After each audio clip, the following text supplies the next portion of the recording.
Taehyun, New Jeans, Hype va Minhee Jin sud ishiga aralashib qoldi. Chamunar tugaydi.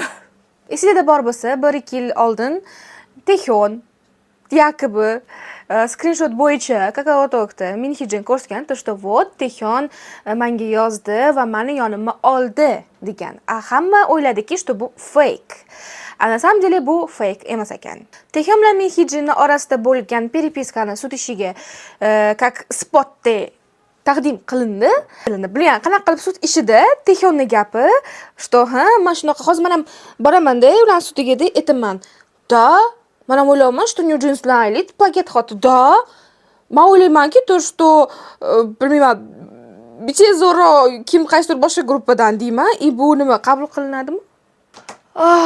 Xo'p, bundan keyin Taehyun shunga javob qaytardi sразу. Bu вообще informatsiya biriktirgan menimcha bo'lgan va shu informatsiya kimdir menimcha sliz qilib yuborgan va SMIga chiqdi. Albatta. SMI hamma narsani xabarlarda nima deb yozilgan? BTS a'zosi V va Minhee Jin orasidagi KakaoTalk xabarlari ham dalil sifatida qabul qilindi, ya'ni sudga.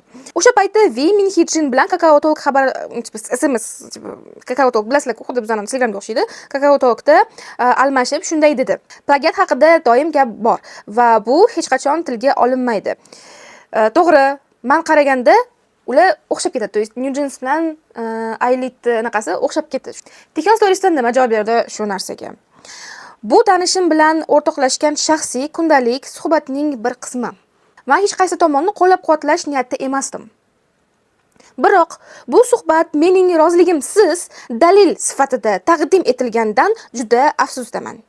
Men buni juda noqulay deb bilaman. Xullas, lekin aytmoqchiki, то, что какого mayli, nimaga?